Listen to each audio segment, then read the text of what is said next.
to stage. Oh, there I am. Hi. Okay. I haven't done this in just a minute.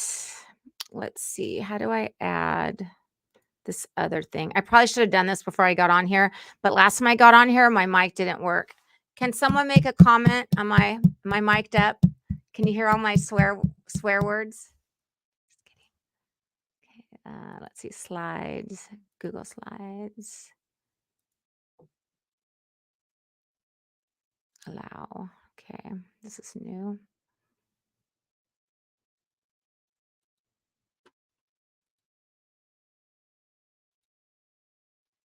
Your computer. This one. Okay.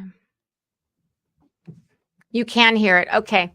Thank you, Ismail. Thank you very much. You're my guy. All right.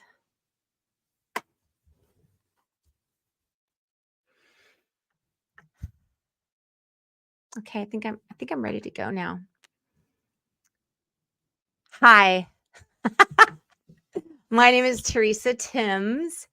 I have not been on StreamYard for quite some time, and StreamYard has a lot of updates to their system, so it took me a minute. And then when I first came on, my mic was muted, and I was like 10 minutes in, I was on, going through all of this stuff.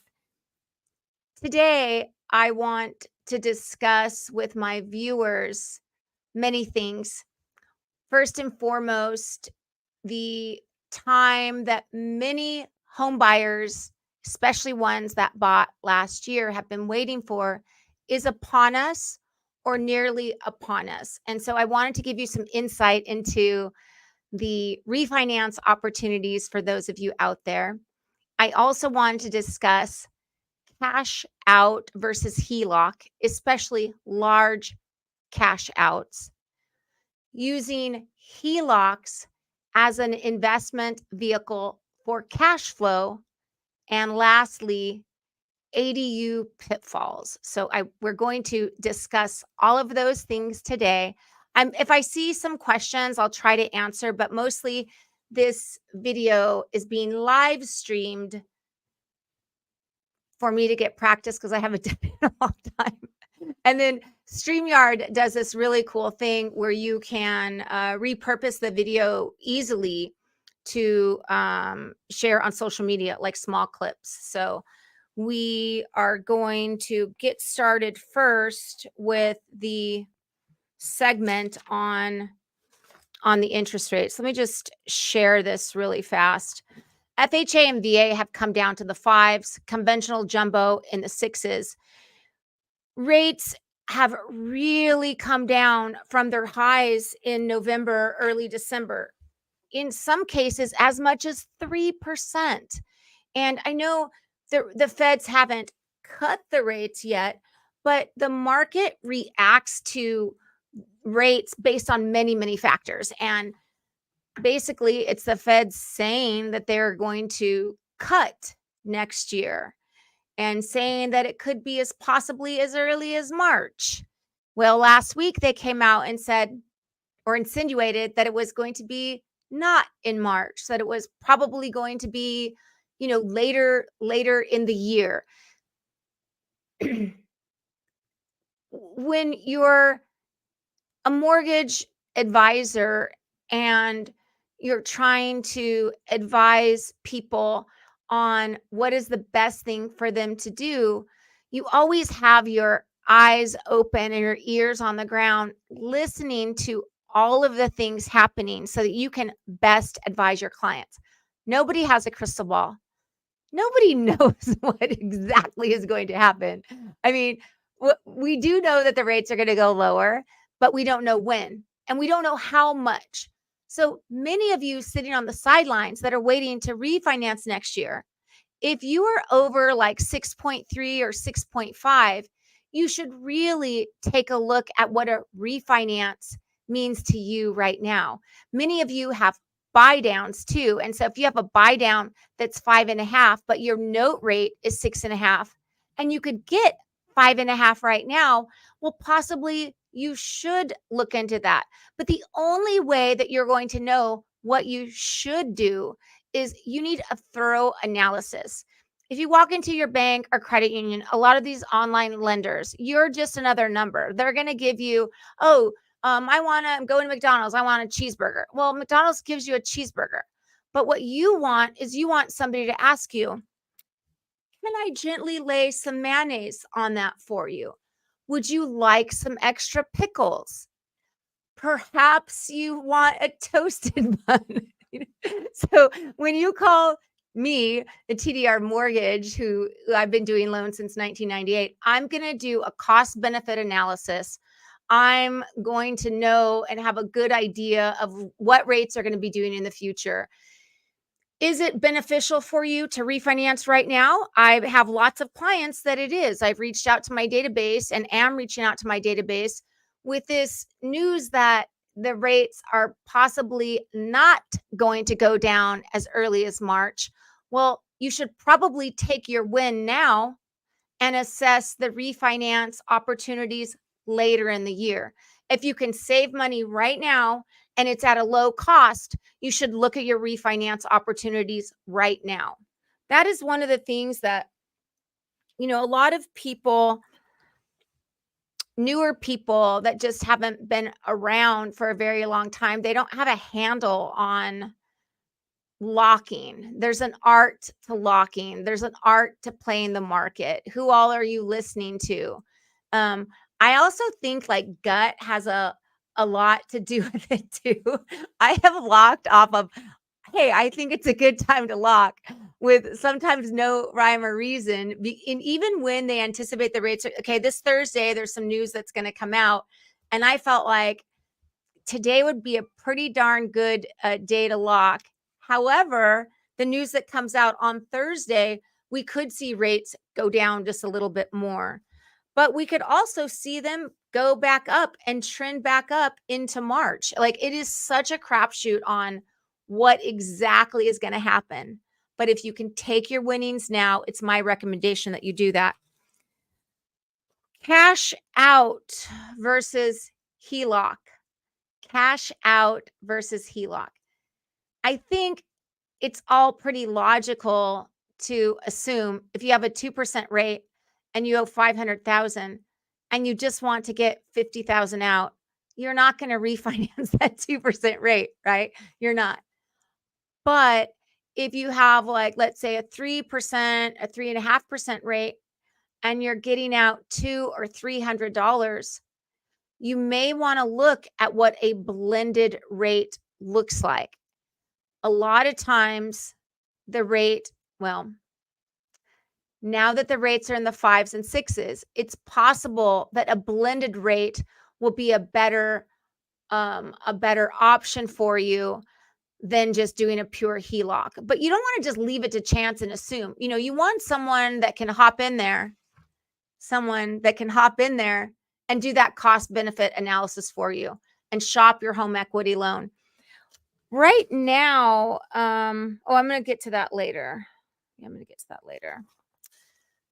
Okay.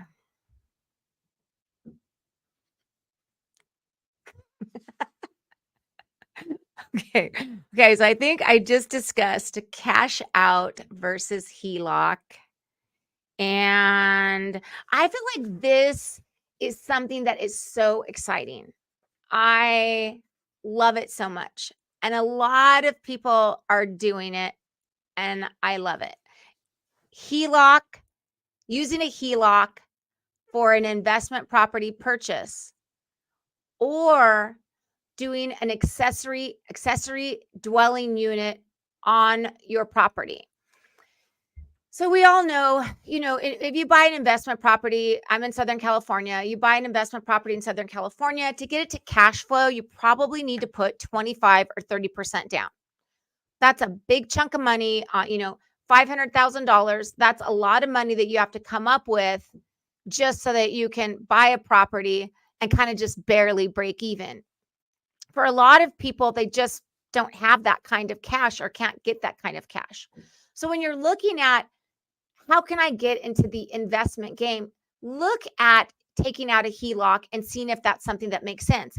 But then remember, you've got to pay the payment on the HELOC. So when you take money out to buy an investment property, it's very difficult to cash flow. It has to be like a special circumstance.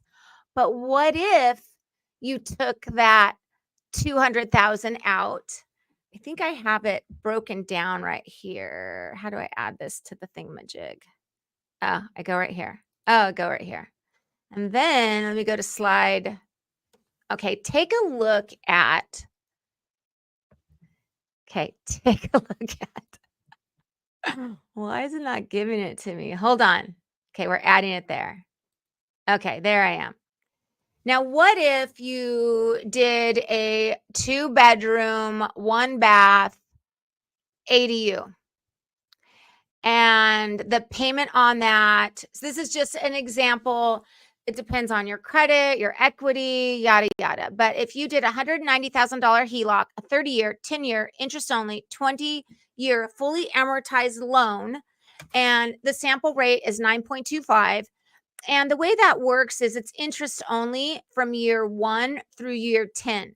So starting year 11, it goes to a 20-year fully amortized loan. And if the rate is the same, it will be 1740.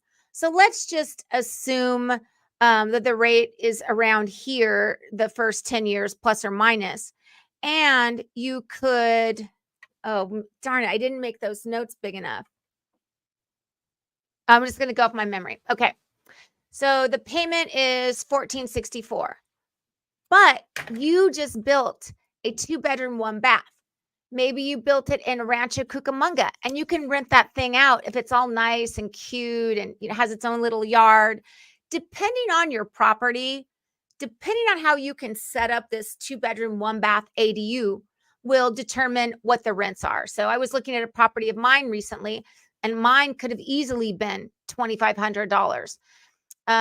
In Orange County, like let's say Costa Mesa, if you have a cute little, cottage style ADU, all like beach shacked out and super stylish, you could probably get 28 to 3,500 on that accessory dwelling unit. Let's say Riverside, a more rural area. Maybe it's a property that this person can have an animal or a horse or something like that. You can get 25 to 3,500. Let's say it's in a very affordable community where the housing is a little more denser. Let's say Fontana, you could easily get 22 to 2,500. So this is a way that you can create an investment opportunity with cash flow off of a home equity line of credit. I love, love, love, love, love this. I love it. And this is something where, let me make myself big again. Where rents go, they go higher. So like this cash flow is not going to go lower. It's going to go higher. And on a new build, you're pretty much going to have 10 years. Well, you should, they build stuff these days, but you should have 10 years of pretty maintenance-free cash flow on this accessory dwelling unit addition. Some things about accessory dwelling units that a lot of people don't take into consideration is an accessory dwelling unit is not a second unit or a third unit. You can convert a garage to living quarters and rent it out. You can go up and build a unit upstairs. You can build on the side of your house. You can attach an accessory dwelling unit, and you can put one like in the back of your property. A lot of people, I haven't scratched my nose. This is not a pick. This is a scratch. So a lot of people, again, depending on the property, you want to try to get, as most privacy for the people that are going to be occupying these ADUs, right? So it just depends on the scale and where you can place it, but you can place it wherever it's feasible. It doesn't mean that it's a 2-unit or 3-unit property. It is a single family dwelling. When you're comping out these properties, this causes people a lot of issues. When you go spend $200,000 on an accessory dwelling unit, let's say your house is worth $500,000 and you go put this $200,000 ADU on it, and you turn around and sell it, and you can only sell it for $600,000. That causes people to throw up a little bit, right? Oh, you're like this. Because what people don't understand is you can't comp out a single family with units, because it's a single family that has other living quarters. And the way appraisers appraise these properties, I was told this by an appraiser recently, and I was just like, it's just so unfair. It is unfair, but it is what it is. It's like, you build $100,000 pool, and it's a nice pool, but they only give you like $30,000 or $40,000 bump in value for that $100,000 pool.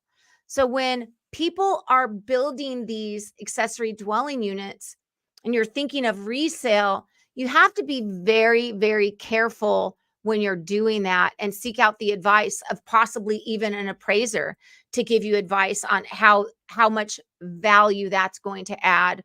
Or a lot of realtors don't even know this information. I mean, you just think, oh, you just spent 200, you just, built another unit, so we're going to add on $250,000. It doesn't work that way. So if you're going to spend all of this money and then, sell the property in a couple years, I would recommend against that idea. All right. Well, I think that is all I have for you today. We covered a lot of stuff. I hope you found some value in it. And when you watch this video, if you could comment, like, or share, I would super appreciate that. My name my